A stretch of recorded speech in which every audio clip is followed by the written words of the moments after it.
देखिए आज अपन पढ़ रहे हैं तम प्रत्यय के बारे में। किसके बारे में पढ़ रहे हैं? तम प्रत्यय। तो तम प्रत्यय में कल अपन ने पढ़ा था तरप प्रत्यय। तो तरप प्रत्यय और तम प्रत्यय में क्या अंतर है? तरप प्रत्यय में दो में से तुलना की जाती है।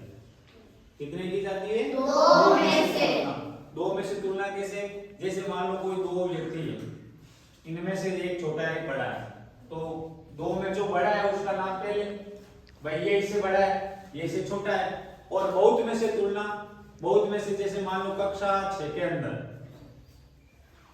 कोई छात्र बड़ा है तो बहुत में से तुलना हो गई, पूरी क्लास हो गई, स्कूल में ले सकते हैं। तो यहाँ आज अपन पढ़ रहे हैं तम प्रत्यय, जहां बहुत यानी अनेक वस्तुओं की तुलना में एक ही विशेषता अथवा अधिकता दिखलाई जाती है, वहां तम प्रत्यय का प्रयोग किया जाता है। तम प्रत्यय में तम शेष रहता है। क्या शेष रहता है? शेष में पे का लोप हो जाता है। इनके रूप राम लता फल के समान चलते हैं। कैसे? जैसे मान लो उदाहरण देता हूं, ये दीर्घ शब्द है। जैसे क्या है? दीर्घ। तो अगर राम की तरह पुल्लिंग में लिखा जाएगा तो कैसे लिखा जाएगा? जैसे दीर्घ। क्या लिखा जाएगा? दीर्घ। और इसी को स्त्रीलिंग में बनाना है तो क्या लिखा जाएगा? दीर्घ नहीं, दीर्घतम है, क्योंकि प्रत्यय जोड़ा जाएगा और प्रत्यय जोड़ेंगे तो क्या हो जाएगा? दीर्घतम है। स्त्रीलिंग में लिखा जाए तो क्या लिखा जाएगा? तमा, दीर्घतमा। और नपुंसकलिंग में लिखा जाएगा तो क्या लिखा है? दीर्घतम है, दीर्घतमम। क्या लिखा जाएगा? दीर्घतमम। तो देखिए तम तमा तमम, क्योंकि पुल्लिंग में कैसे लिखा जा रहा है? राम की तरह। क्योंकि जैसे अपन उदाहरण रामा है, क्योंकि ये अकारांत है, विसर्ग या विसर्ग है। या लता या रमा, तो लता में जैसे आ की मात्रा आती है तो ये देखिए आ की मात्रा है। और नपुंसकलिंग जैसे फलम, तो पीछे क्या आ रहा है? मैं आ रहा है, तो मैं क्या है? पुल्लिंग। ते क्या की मात्रा? आकारांत, स्त्रीलिंग। और मैं केवल, तो ये पुल्लिंग, ये स्त्रीलिंग, ये नपुंसकलिंग। तो ऐसे लिखा जाएगा इनके। यहाँ देखिए जैसे दीर्घ है तो दीर्घतमा है, दीर्घतमा, दीर्घतमा। तो यहाँ मैं आपको नोट करवा रहा हूं, मेरे साथ साथ सभी बच्चे ध्यान देंगे।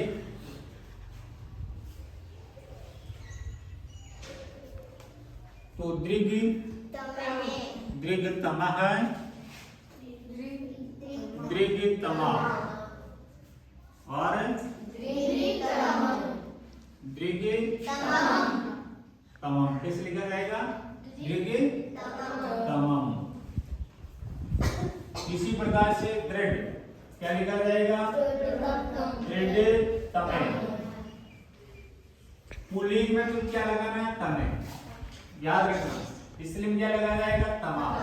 और इसमें लगाया जाएगा नपुंसकलिंग में तमा। ये इन शब्दों के पीछे लगा दे जाओ। पुल्लिंग में से लिखा जाएगा, स्त्रीलिंग में सब में तमा तमा आएगा, यहाँ इसमें तमम तमम आएगा, और बाकी ये शब्द सामने हैं जो लिख लो। ठीक है? तो दीर्घतम है, ये जैसे दृढ़तम है, दृढ़ तमा और दृढ़ तमम। इसी प्रकार से आगे लिखा जाएगा मधुर, मधुर तमह। क्या लिखा जाएगा? बोलते जाओ, मधुर तमा और मधुर तमम।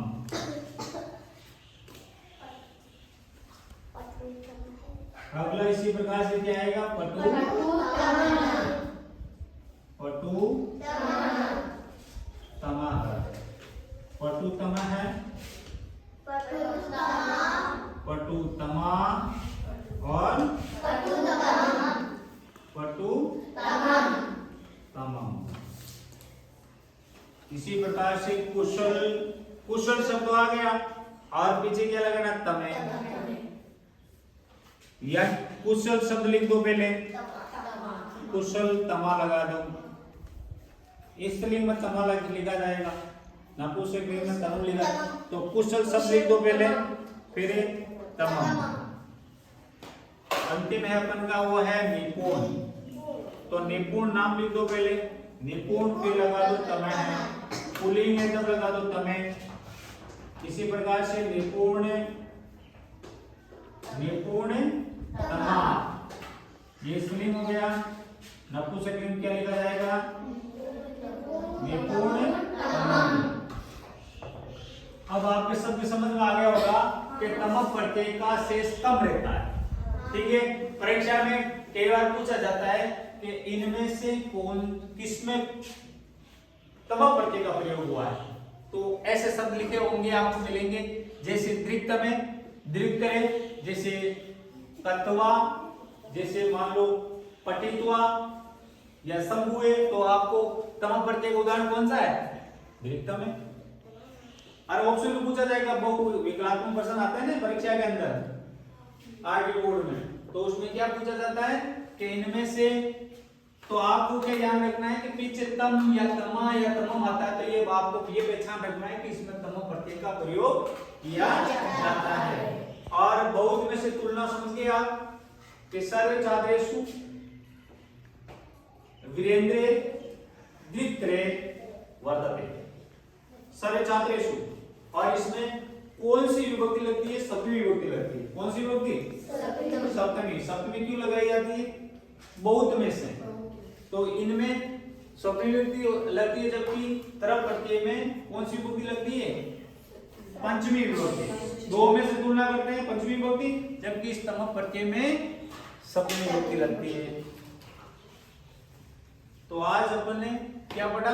तमक प्रत्यय। तो इनको सभी बच्चे नोटबुक में नोट करेंगे और याद करके आएंगे, कल टेस्ट लिया जाएगा।